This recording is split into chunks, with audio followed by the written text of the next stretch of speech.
नमस्कार, आपने देखना शुरू किया है जन अदालत, जनता की बात, जनता के साथ। मैं आपका अपना बाबा शिवाजी।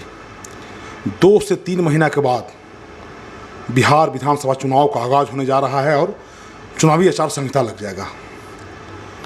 सरकार, सत्तारूढ़ सरकार अपने हिसाब से गोटी बिठा रही है। प्रशासनिक अफसरों का तबादला सब हो रहा है, सब सीटिंग गेटिंग सब हो रहा है। चुनाव अंदर खाने सीटिंग गेटिंग सब चल रहा है। जो एनडीए में जो पांच महागठबंधन के जो लोग हैं उसमें, और इधर महागठबंधन तेजस्वी यादव की जो पार्टी है, आरजेडी बड़ी पार्टी है बिहार में, कांग्रेस, और ये सहनी की पार्टी है, मुकेश सहनी की पार्टी है। तो बहुत ऐसे प्रत्याशी हैं जो जन सरोकार से जुड़े रहे हैं। मेरे साथ इस वक्त कोच के पूर्व प्रमुख रहे महेंद्र पासवान हैं। ये मुखिया रहे हैं, पंचायत समिति रहे हैं, प्रमुख रहे हैं। और इस बार ये कई बार इनसे हमारी बात हो रही थी। ये कह रहे थे कि बाबा, मैं 2005 से मेरे दिमाग में था कि मैं कोच और टिकारी से बिहार विधानसभा का चुनाव लड़ूं, और कई बार प्रयास भी किए अलग अलग दल से। लेकिन चूंकि जो दलीय स्थिति होती है वहाँ पर अगर आप भारी पड़िएगा, दल के हिसाब से अगर आपका सेटअप गेटअप चेंज होगा तब आपको दल टिकट देगी। फिर ये अब 2025 चुनाव का आगाज है और ये तैयारी कर रहे हैं। बहुत स्वागत है आपका महेंद्र जी। जी नमस्कार।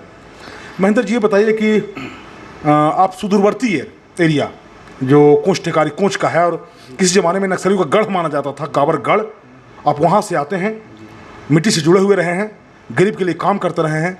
ये कैसे बिहार विधानसभा का कॉन्सेप्ट दिमाग में आया, एमएलए का चुनाव लड़ने का कॉन्सेप्ट आपके दिमाग में, ज़रा बताइए। देखिए, हम लगातार 27 वर्ष से जन सेवा और समाज सेवा से जुड़ करके काम करते रहे हैं।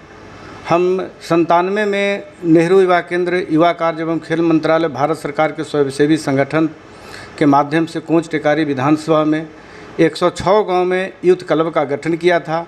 उसके बाद में जब 2001 में पंचायत चुनाव आया, पंचायत चुनाव में पंचायत समिति के चुनाव लड़ा, जो जनरल सीट था, और उस समय भी ब्लॉक प्रमुख का जो पद था कहीं भी पूरे बिहार में सुरक्षित नहीं हुआ करता था, तो प्रमुख का भी पद जनरल था। तो हम जनरल सीट से पंचायत समिति से चुनाव जीता, जनरल सीट से ब्लॉक प्रमुख बने, और लगातार 27 साल से हम जन सेवा में लगे हुए हैं। एक पर एक काम किए हैं, ऐतिहासिक काम किया है। प्रमुख रीजन में हमने 46 गो मध्य प्राथमिक विद्यालय को उत्क्रमित करके मध्य विद्यालय दिया, कोच प्रखंड को दिया 46 गो। साथ ही साथ 13 को नया प्राथमिक विद्यालय का गठन करवाया था।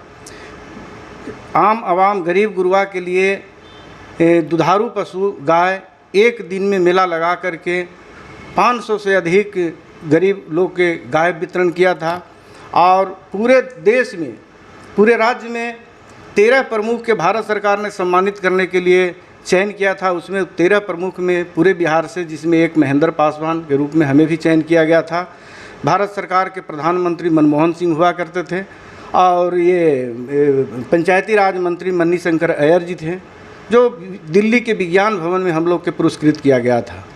तो इस तरह से 2002 में भी हम साइकिल से यात्रा किया, और साइकिल से यात्रा किया जो उत्तर कोयल नहर के सवाल पर देश के उस समय प्रधानमंत्री माननीय अटल बिहारी वाजपेयी जी थे, उप प्रधानमंत्री LK आडवाणी, लाल कृष्ण आडवाणी सर थे, और देश के राष्ट्रपति महामहिम अब्दुल कलाम साहब थे।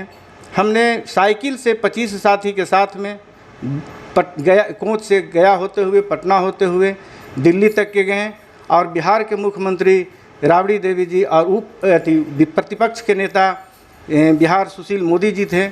ये तमाम लोग के उत्तर कोयल नहर के सवाल पर हमने साइकिल से जा कर के गया पटना, दिल्ली जाते हुए, और ज्ञापन दिया। वो यात्रा मेरा 16 दिन के था। 16 दिन में हम दिल्ली तक के माननीय देश के शीर्ष लीडर लोग के, प्रधानमंत्री जी को उत्तर कोयल नहर के सवाल पर हमने ध्यान केंद्रित करवाया था। इसी तरह से लगातार अभी तक के हम जन सेवा में लगे हुए हैं, और हम 2005 से ही चाहते थे कि हम विधानसभा पहुँचे, लेकिन हम सुरक्षित समाज से आने के चलते हमें किसी पार्टी ने यहाँ टिकट नहीं दिया। आज तक के भी टिकट देने की बात नहीं कही जाती है, नहीं मिलता है। तो हमें एक लगा कि यहाँ के जो महिला मतदाता हैं 99% निर्दलीय हैं, किसी भी दल से नहीं आते हैं। पुरुष मतदाता हैं जो 95% निर्दलीय हैं, किसी भी दल से नहीं आते हैं। तो 95% पुरुष मतदाता, 99% महिला मतदाता के निर्दलीय होने के चलते मैंने निर्णय लिया कि इतना बड़ा तादाद, इतना बड़ा संख्या यदि वोटरों का निर्दलीय है तो मैं उनका निर्दलीय प्रत्याशी के रूप में हम चुनाव लड़ने का निर्णय लिया है। और बहुत सारे लोग से जब जनसंपर्क किया है तो मान सम्मान दे रहे हैं और बहुत सारे लोग आर्थिक सहयोग भी देने के बात कहें। देखिए, जहाँ तक हमको याद आ रहा है उस समय जो महेंद्र जी जब प्रमुख थे तो यहाँ राकेश शर्मा प्रमुख हुआ करते थे। और हमको याद है कि राकेश शर्मा भी लोजपा पशुपति पारा से जुड़े हुए हैं, वो भी विधानसभा चुनाव की तैयारी कर रहे हैं। और बिजाज पांडे मुखिया हुआ करते थे पड़ोगढ़ से, और मोन्टेक सिंह अहलूवालिया योजना आयोग उसमें हुआ करता था, उसके अध्यक्ष थे। तो निश्चित रूप से आप अंदाजा लगाइए कि जीवटता देखिए, शादी की 15 दिन साइकिल चला के जी साइकिल चला कर, साइकिल से। हाँ, और ये 25 साथी के साथ, 25 साथी के साथ। बताइए, आप समझिए इस बात को कि उत्क्रमित कितना बताया, 46 मध्य विद्यालय को उत्क्रमित करवाया। जी और कितना नया, 13 नया प्राथमिक विद्यालय। हाँ। और लोग बता रहे थे कि आप शिक्षा के क्षेत्र में काम किया है। शिक्षा के क्षेत्र में साहब हमने जो साक्षरता अभियान चला था हम लोग के समय में, 3 साल का वो कार्यक्रम था। 3 साल में हम 32,000 आदमी के कोच में, माने 28,000 आदमी जो निरक्षर थे उनको साक्षर करने के लिए, और 3500 आदमी जो निरक्षर थे उनको साक्षर कराने के लिए, पढ़ाने के लिए, माने कुल मिलाकर के 32,000 उसमें कार्यक्रम में लगाए थे। और 11 बजे रात तक के उस समय नक्सली मूवमेंट हुआ करता था। हम लोग के 11 बजे रात में जाने में भी कठिनाई थी, और कहीं न कहीं जाते वक्त कुछ नक्सलियों से भी मुलाकात हो जाता था, जो भय के भी माहौल था, भय भी लगता था। तो कुल मिलाकर के हमने साक्षरता में 32,000 आदमी को, 28,000 आदमी को साक्षर किया, और 4,000 आदमी के मैंने उस साक्षर का कार्यक्रम को सफल बनाने में उनको सहयोग लिया, जो मोबिलाइज करके बिना मानदेय के, बिना पैसा के उनको प्रेरित कर करके वो 28,000 आदमी को हमने साक्षर बनाने के काम किया था। जो 15 से 35 साल के थे, वो निरक्षर व्यक्ति जो 15 साल वाले थे आज 35 साल के हो गए होंगे, और जो 35 साल पूरा किए होंगे वो आज 55 साल हो गए होंगे।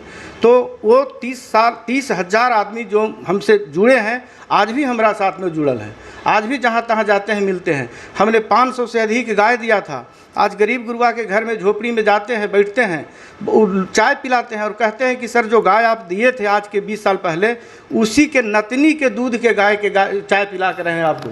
तो बड़ा अच्छा लगता है। गाय के जैसी नाम लेते हैं और चाय पिलाते हैं तो चाय के स्वाद सीधे 10 गुना बढ़ जाता है, और हमें दिल से लगता है कि चलो भाई, हमारा दिया हुआ सम्मान आज तक के इनके यहाँ बरकरार है।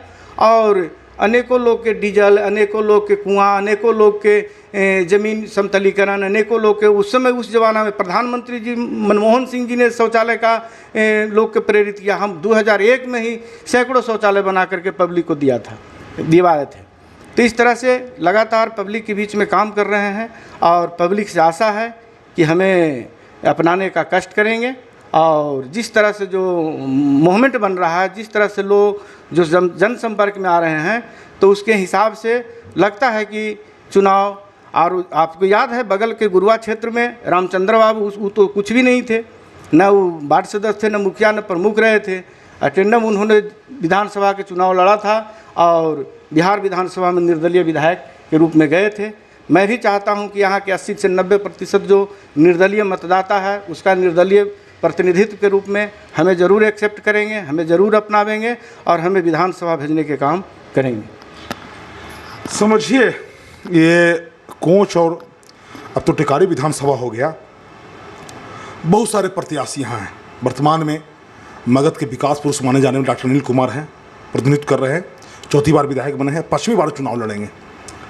ये महादलित समुदाय से आते हैं, और मैं बता दूं, ये जिस समाज से आते हैं, पासवान समाज से आते हैं, वो पासवान समाज लोजपा, जो लोक जनशक्ति पार्टी रामविलास पासवान की पार्टी है, वर्तमान में राष्ट्रीय अध्यक्ष चिराग पासवान है, उनका कैडर माना जाता है। अब ये देखना होगा कि ये स्थानीय है, और तब से जब बोझा में राइफल ढुलवाता था कोच में, तब से लेके आज तक, अब तो आम आवाम जाग गई, मोबाइल हो गया, बिजली हो गया, सड़क हो गई, पुलिस प्रशासन का व्यवस्था हो गया, और लोग जागरूक हो गए। अब लोग पढ़ लिख रहे हैं, मुख्यधारा में आ गए हैं। ऐसे में ये पुरानी बात को याद दिला रहे हैं तो आपको लगता है कि जन सहयोग आपको मिलेगा? हाँ, हमें वोट भी मिलेगा और जनता के द्वारा जिस तरह से जो अपने कार्यकर्ता के द्वारा जो बात कही जा रही है, हमें भरपूर आर्थिक सहयोग भी मिलेगा और जनता के आर्थिक सहयोग पर हम चुनाव लड़ेंगे। तो एक वो आखिरी सवाल है ये महेंद्र जी, कि जैसे दल है, बहुत सारे दल हैं, कुछ मुख्यधारा में दल है, बहुत सारे दल भी पैदा हो जाते हैं, सोए रहते हैं इलेक्शन में पैदा हो जाते हैं, तो आपने दल की ओर क्यों नहीं रुख किया, निर्दलीय क्यों आने का फैसला किया? जी, इसलिए कि निर्दलीय मतदाता की संख्या यहाँ अधिक है। निर्दलीय का संख्या अधिक है तो निर्दलीय मतदाता के निर्दलीय प्रत्याशी रहेंगे।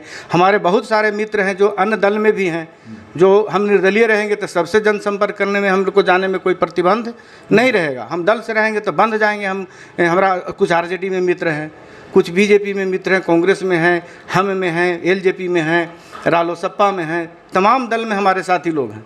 तो हम निर्दलीय रहेंगे, हम सारे दल के साथी के साथ में जाएंगे, सारे दल के साथी के गोलबंद करने के प्रयास करेंगे और हम चुनाव लड़ेंगे।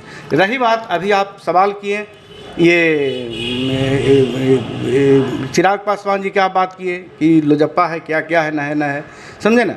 तो ये सब को अब पब्लिक नकारने के काम करते जा रहा है धीरे धीरे।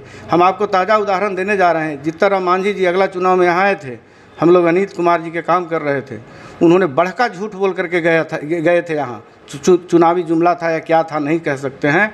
उन्होंने कहा था कि आप लोग अनिल कुमार के यहाँ से जिता करके भेजो, हम बिहार सरकार के मंत्री बनावेंगे। उनके पास 3 मंत्रालय मिला, लेकिन फिर भी उन्होंने कोंच टेकारी के जनता के सम्मान देने के काम नहीं किया और जनता के बीच में झूठ बोल करके गए हैं, जिसका सवाल जनता अभी उनसे पूछेगा कि आपने कोंच टेकारी के साथ में इस तरह से नाइंसाफ़ी क्यों किया। तो ये महेंद्र पासवान थे, पूर्व मुखिया, सामाजिक कार्यकर्ता, और ये अपनी बात को रख रहे थे, बेबाकी से रख रहे थे। इनको हम शुभकामना देते हैं। और जैसा कि आप जान रहे हैं कि अब सेटअप गेटअप चेंज हो रहा है, अखाड़ा सज रहा है, नए नए प्रत्याशी आ रहे हैं। अब ये कोंच टिकारी की जनता को तय करना होगा कि उनके दुख दर्द में कौन भागीदार होता है, उनकी आवाज़ को कौन सुनने वाला है, और आने वाले समय में जनता किसको यहाँ से बहुमत देगी, किसको विधायक बनाएगी। फिलहाल ये इंतजार रहेगा। मैं बाबा शिवाजी, जन अदालत न्यूज़ के लिए टिकारी से धन्यवाद।